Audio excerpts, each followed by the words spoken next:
العايدي قال فجاعتنا الفاجعة في هزة أمريكا مع الشام واليمن،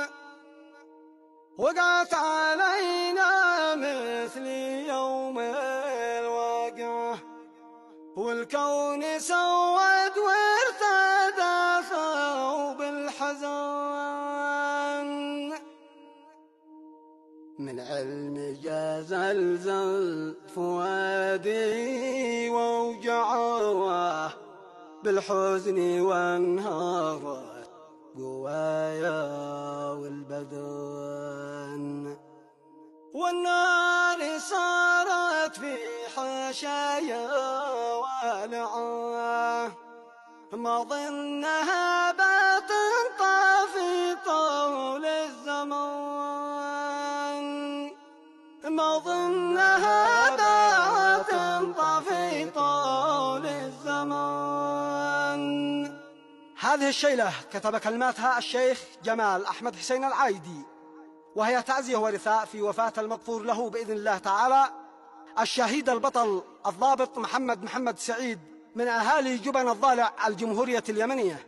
والذي قتل على يد أحد المجرمين في أمريكا ملفنديل ميشيغان. كما هي موجهة الوالد الشهيد محمد محسن علي سعيد وأولاده وأخواله وأسرة آل سعيد وأنسابه وكافة أصحابه أهالي جبن عامه. أداء أبو عبد الورد، هندسة وإخراج هشام الكوماني.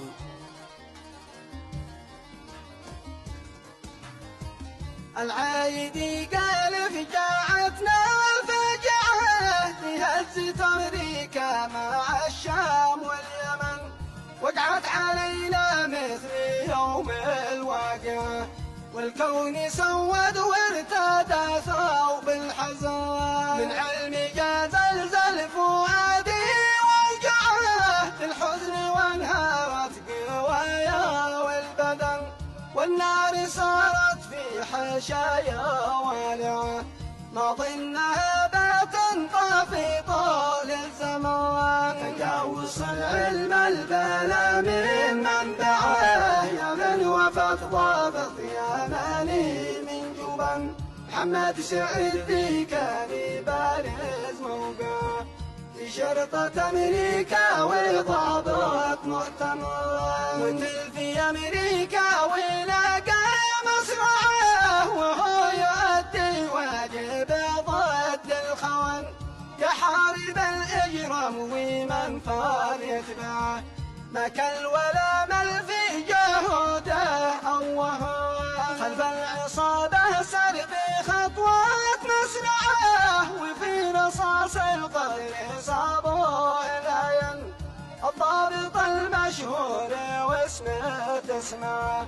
محبوب إلى كل القلوب صارت وطن، الشعب والدولة قد تعاطف معه، وشيعوا تشييع كبير حيث اندفن، وتصدر القوق الخبر من موقعه،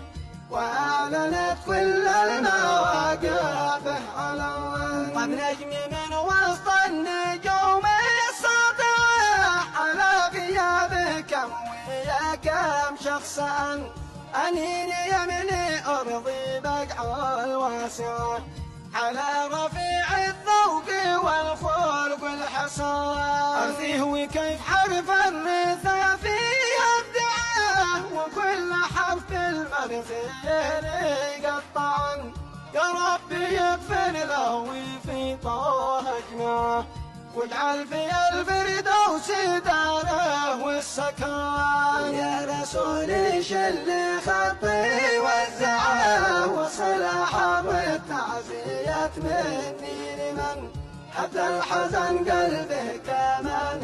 ووقعه، لابوه وقول الصبر ماشي له ثمان، فليحتسب في عند ربه يشفعه، فالصبر طاعة وابن آدم ممتحن، والتعزية لأحمد وأخوه يوسف معه، وآل سعيد وكافة أصحابه جبان، وطين لفاتي وعيني دمعه، على الفقد معا وفي ختام القول أو في مطلعه صلوا على طه الحبيب جد الحسن.